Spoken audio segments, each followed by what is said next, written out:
Bismillahirrahmanirrahim. Assalamu alaikum, 6th class. Today we are going to start the first chapter of your science book, Basic Science Skills. The chapter opener page here is showing the learning outcomes, and these bubbles here are showing the triggering questions. The first triggering question here is, how can we observe tiny organisms like amoeba? Why is it important to measure things? What kind of measurements do you need to make when you bake a cake? So, all these triggering questions will be answered after reading this chapter. जब हम ये chapter पूरा पढ़ लेंगे तो आपको इन सब सवालों के जवाब मिल जाएंगे. Now, this box here is of key concept. Basic science skills help us to understand our surroundings in a better way. ठीक है जी, जो बेसिक साइंस स्किल्स है जो इस चैप्टर में हमने सीखनी है उससे हमें अपने सराउंडिंग के बारे में ज़्यादा अच्छी तरह समझ आ जाएगी. Observation and measurement are basic scientific skills that are important for everyone to make sense of their daily activities. So the first topic of this chapter is science, about science, that it is the study of nature. Science को अगर हम define करें कि science क्या है तो ये एक बहुत मुश्किल बात है कि इसको एक दो लाइनों में डिफ़ाइन किया जा सके.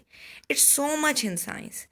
बेसिक जो बात है क्वेश्चनिंग, कि अगर हम अपने इर्द गिर्द जो दुनिया है, वर्ल्ड है, उसके बारे में क्वेश्चनिंग करें, व्हाट, हाउ, वाई, क्या, क्यों, कैसे, ये बड़े इंपॉर्टेंट सवाल हैं जो हमें अपने इर्द गिर्द की चीज़ों या वाक़यात या हालात के मुतालिक अगर हमारे दिमाग में सवाल आते हैं तो फिर हम इन क्वेश्चनिंग को फाइंड आउट करें और इसके ज़रिए हम साइंस करें. जब एक दफ़ा हम क्वेश्चन करते हैं फिर हम एक्सप्लोर करते हैं, एक्सपेरिमेंटेशन करते हैं, इंक्वायरी करते हैं. एक्सपेरिमेंटेशन के लिए हमें गैस बनाने होते हैं, हम चेक करते हैं कि क्या जो हमने बात कही है वो सही है या नहीं. So we discover something, we test something, we investigate something, and in this way, by doing all these things, we make inventions, we make discovery, everything. So it is finding the logic in everything. It changes the world. Science is capable of changing the world. अगर हम कहें कि ये एक problem है, if this is a problem, और इसका solution जो है वो यहाँ है, तो there are so many ways. इस तरफ से भी आंसर आ सकता है. We can get the answer from here. We can get the answer from here. We can get the answer from here. We get the answer from here. कि हम एक नतीजे तक हम सिर्फ एक तरह से नहीं पहुंच सकते, बल्कि बहुत सारे रास्ते हैं जिनके ज़रिए हम पहुंच सकते हैं. ठीक है ना. जैसे अभी ये कोरोना की बीमारी फैली हुई है तो इससे हम कैसे बचें. इसमें एक इसका आंसर है सोशल डिस्टेंसिंग, एक इसका आंसर है अपनी इम्यूनिटी को बेहतर करें, एक इसका आंसर है अल्लाह के ऊपर फेथ रखें, एक इसका आंसर है अपनी स्पिरिचुअलिटी को बेहतर करें, अपनी एक्सरसाइज को, अपनी रूटीन को. सो हाँ, कोई दवाइयाँ इलाज भी बन जाएँ. वन आंसर इज़ कि इसकी वैक्सीन बन जाए. There can be many answers to a problem, और वो सब सही होते हैं. All the answers are correct. So जब भी हम साइंस की बात करते हैं, इट इन्वॉल्व्स हम वंडर, कुछ सोचते हैं, फिर हम उसको कुछ डिफ़ाइन करते हैं, फिर उसके मुताबिक डिज़ाइन करते हैं एक्सपेरिमेंट को, फिर उसको एनालाइज करते हैं, फिर उसको कंक्लूड करते हैं, रिव्यू करते हैं. यानी एक चीज़ को, एक मामले को, एक वाक़े को, एक हालात को तफसीलन सोचना, उस पर सवाल करना, उसको चेक करना, उसको टेस्ट करना, फिर उसको एनालाइज करना, फिर उसको कंक्लूड करना और रिव्यू भी करना. और अगर वो गलत हो तो उसको खुश दिली से कबूल कर लेना. ये नहीं कहना कि मैंने ये बात कही है तो इसलिए ये सही ज़रूरी है. A scientist is a person जो कभी इस चीज़ के ऊपर स्टैंड नहीं लेता कि मैंने जो बात कही है वही सही है. If it is proven by experiment तो वो सही है, if it is not proven by experiment तो वो गलत है.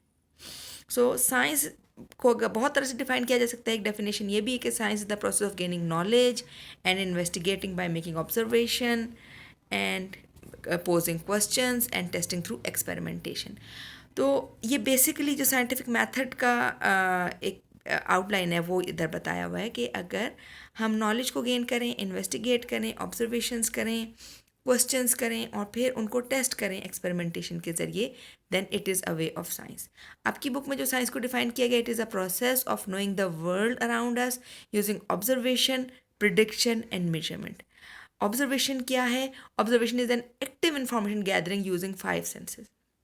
अब तो खैर विद साइंटिफिक टेक्नोलॉजीज़ 5 सेंसेस से बात बहुत आगे चली गई है. जो कुछ हम अपनी 5 सेंसेस से नहीं कर सकते वो बहुत से इंस्ट्रूमेंट्स हैं जो कर सकते हैं. So basically it involves recording data using scientific instruments, और इसके ज़रिए हम एक्टिव इंफॉर्मेशन गैदरिंग करते हैं। वैसे भी हर इंसान ऑब्जर्व कर रहा होता है, लेकिन साइंटिफिक ऑब्जर्वेशन में जो इन्फॉर्मेशन गैदर की जाती है उसको रिकॉर्ड भी किया जाता है डेटा के फॉर्म में। Then prediction is making a forecast of future observation, कि आपको कुछ ऑब्जर्वेशंस हो गई हैं तो फिर आप सोचें कि इसके आगे क्या, मतलब what is the future observation, कि मज़ीद इससे मुतल्लिक हमें क्या पता चल सकता है। Basically it is based on what we already know, जो हमें पहले से पता है उसकी बेस के ऊपर हम प्रिडिक्शन करते हैं। लेकिन वो प्रिडिक्शन जो है वो सही साबित होती है नहीं, ये एक्सपेरिमेंट के बाद पता चलता है। देन एक्सपेरिमेंटेशन जितनी भी है, it involves lot of measurement is the act of measuring something, it can be the size, length और क्वांटिटी ऑफ समथिंग। जैसे यहाँ पे अगर थर्मामीटर है, इससे हम टेम्परेचर फाइंड आउट कर सकते हैं। ये जो वेइंग बैलेंस है, इससे हम उसका वेट या मास फाइंड आउट कर सकते हैं। मेजरिंग टेप से हम लेंथ फाइंड आउट कर सकते हैं। We will talk a lot about measurement in the future topic. Now on page number 7 in your book, there's a point to ponder box, which is basically giving the concept that science is open to change. इस बात का क्या मतलब है, इसकी एक example दी गई है। एग्जाम्पल से आपको बेहतर समझ में आएगा कि पहले साइंटिस्ट ये समझते थे कि डायनासोर्स जो हैं वो बड़ी बड़ी छिपकलियाँ हैं, यानी कि वो रेप्टाइल्स के ग्रुप को बिलोंग करती हैं। आपने ग्रेड 5 में पढ़ा था वर्टिब्रेट्स के ग्रुप के बारे में, तो रेप्टाइल्स जो हैं वो लिजर्ड्स और स्नेक्स का ग्रुप है। पहले ये समझा जाता था that these dinosaurs are more closely related to reptiles, but now with more knowledge, now it is concluded, or not concluded actually, now it is found that these dinosaurs, different groups of dinosaurs are more closely related to birds. Still अभी इनको reptiles के group में रखा गया है, लेकिन इनके बहुत से कैरेक्टरिस्टिक्स रेप्टाइल्स से ज़्यादा बर्ड्स से मैच करते हैं। सो साइंस, अब इस बात पे किसी साइंटिस्ट को अगर मौजूदा इन्फॉर्मेशन से ये बात साबित हो रही है तो ठीक है, every scientist agrees with that. और साइंटिफिक थिंकिंग का मतलब ही ये है कि किसी भी बंदे की अपनी राय, मर्ज़ी, ख़याल, ओपिनियन अहम ना हो, बल्कि साइंटिफिक नॉलेज अहम हो। ठीक है जी।